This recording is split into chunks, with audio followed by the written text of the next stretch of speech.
بسم اللہ الرحمن الرحیم. عن عبادۃ بن الصامت رضی اللہ عنہ انہ قال قال رسول اللہ صلی اللہ علیہ وسلم اضمنوا لی ستا من انفسکم اضمن لکم الجنہ اصدقوا اذا حدثتم واوفوا اذا وعدتم وادوا اذا اؤتمنتم واحفظوا فروجکم وغضوا ابصارکم وکفوا ایدیکم. رواہ احمد.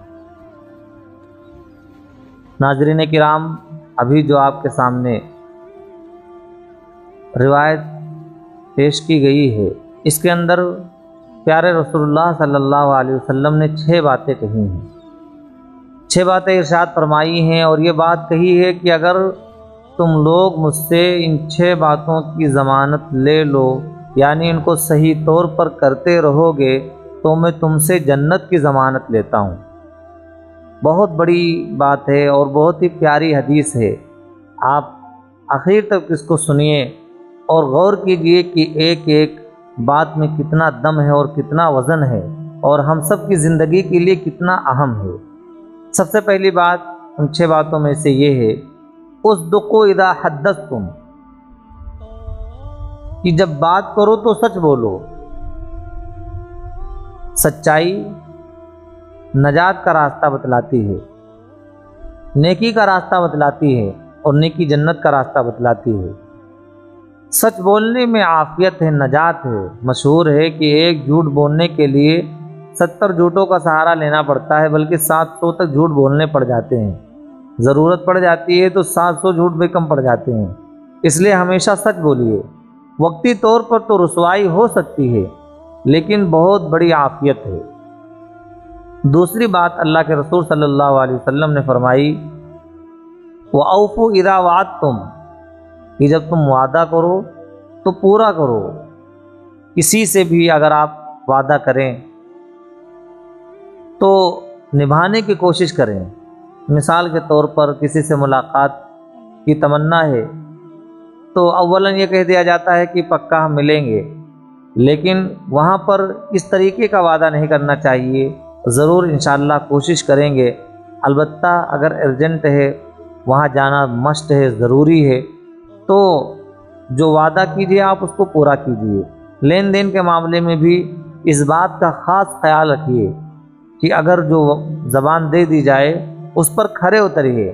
اور اگر لین دین میں آپس میں کوئی اس طرح کی بات ہوتی ہے، مثلا قرض ہے آپ نے لے لیا اور وقت پر نہ دے سکے، تو آپ پہلے ہی اپنے قرض خواہ سے بتا دیں کہ ہمیں اور ٹائم دے دیجئے، انشاءاللہ ہم چند مہینے میں یا چند دنوں میں ادائیگی کر دیں گے.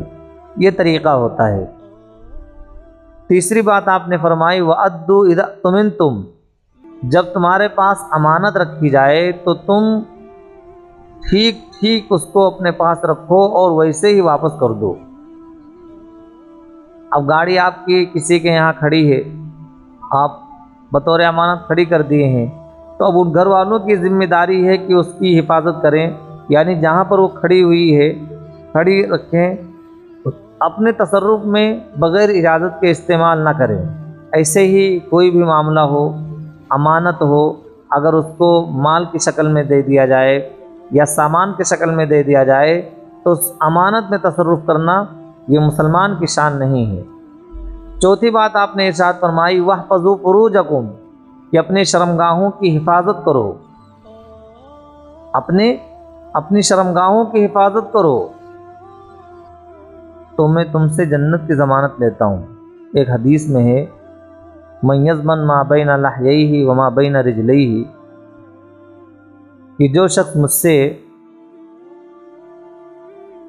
2 چیزوں کی ضمانت لے، جو اس کے جبڑے کے درمیان میں ہے اور جو 2 اس کے پیروں کے درمیان میں ہے، یعنی شرمگاہ اور زبان، ان 2 کی جو ضمانت لے لے گا میں اس سے جنت کی ضمانت لوں گا.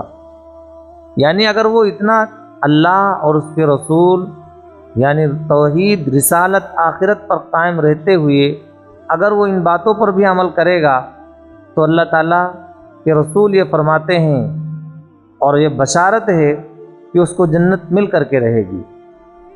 5ویں چیز ہے وَغُضُّوا أَبْصَارَكُمْ، کہ جہاں پر نگاہ کو نیچی رکھنے کا حکم دیا گیا ہے اس سے ہمیشہ بچیں، بلکہ اس طرف نگاہ ہی نہ لے جائیں، اور اگر نگاہ پڑ جائے تو فوراً واپس کر لیں۔ اور چھٹی چیز ہے وَكُفُّوا أَيْدِيَكُمْ، اور اپنے ہاتھ کو روک کر رکھو، یعنی ناحق کسی کے اوپر نہ اٹھاؤ، کسی پر ظلم نہ کرو، کسی کو برا بھلا اپنے ہاتھ سے پیٹو نہ، یعنی کمزوروں کو نہ دباؤ، مظلوموں پر ظلم نہ کرو۔ تو اگر یہ 6 باتیں ہم اپنی زندگی میں اتار لیں جو اللہ کے رسول صلی اللہ علیہ وسلم نے بتلائی ہے، تو یہ ہم سب کے لیے بہت بشارت کی بات ہوگی کہ ہم سب جنت کے مستحق ہوں گے۔ آپ ضرور اس کو سنیے اور دوسروں تک بھی پہنچائیے، اور آپ اپنا مشورہ بھی دیجیے کہ اور کس طرح کی باتیں آپ تک پہنچائی جائیں تاکہ آپ کا بھی فائدہ ہو، ہمارا بھی فائدہ ہو، اور جو لوگ کام کر رہے ہیں یہ سوشل میڈیا تک، اس سوشل میڈیا کے حوالے سے، اس پلیٹ فارم سے جو بات آپ تک پہنچ رہی ہے، ان کو بھی اس کا بھرپور ثواب ملے۔ اللہ سے دعا ہے کہ ہم لوگوں کو ان 6 باتوں پر عمل کی توفیق